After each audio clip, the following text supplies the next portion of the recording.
Titan Sports Time, hosted by Mike Parsons. Welcome to Titan Sports Time. I'm Mike Parsons, Director of Athletic Communications at Eastern Florida State College, and today I'm joined by women's basketball head coach MJ Baker. Welcome to the show. Thanks, Mike. Thanks for having me. Well, Coach, we're through the first part of the season. Now we head right into the Citrus Conference. It feels early, but here we are. Yeah, man, preseason was tough. We learned a lot about ourselves, but going into the new Citrus Conference, we're really excited. We got 7 really high-level teams, and we play them 3 times, so that's always competitive, trying to beat someone 3 times or even trying to compete 3 times, 21 games in our Citrus, and I'm excited. That's nice to have the whole most of Florida together, actually be a real conference this year. And we start right off Saturday again at Daytona. That's always a big game, and it's quite a way to start this Citrus Conference. Yeah, Daytona's playing really well right now, too. Tron's got them playing at a high level. I think they're 6th or 7th in the state right now, so it should be really competitive, especially going on the road and playing at Daytona. It's always tough to play at Daytona. And then we come home for a couple games next week. Monday we have Santa Fe, and then Saturday Miami-Dade. You get Hillsborough in between. So you jump right into this conference schedule. Yeah, that's one thing about the Citrus Conference is that with so many teams now, we're playing literally almost every single day or every other day. So it makes things, I mean, you have to have a great bench, and you have to be prepared, and you have to be ready to play. There's no taking games off.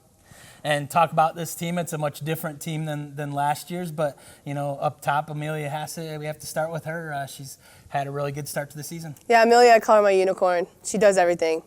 She's been really consistent for us no matter who we're playing, what we've seen. Our preseason has been a little bit, we've had some really tough teams. We had some teams that weren't so tough.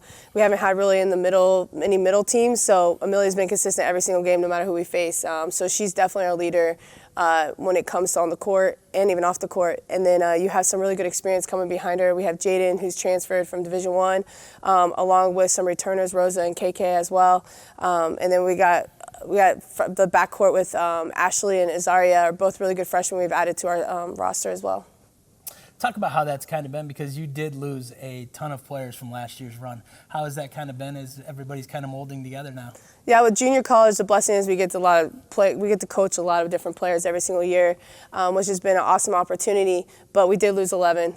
We have 4 returners, 1 that really played a lot. The other 3 didn't play as much. But those 4 returners have really set the tone.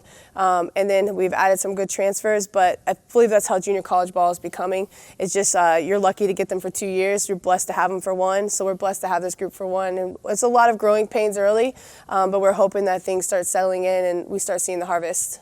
And we're through what we would call the preseason. So conference starting, what do you have to do to get to that next level? For us, is just continuing to focus on details and doing our job to a high level, executing no matter what is at play, because there's a lot of things we can't control. So just really focusing on what we can control and being the best at it. Well, thank you for joining us today. Thanks, you guys. Appreciate it. Come out. We'd love to see you guys. Yeah, so the women's basketball team Saturday at Daytona, and then here on Titan Fieldhouse Monday at 5:30 against Santa Fe. We will see you then.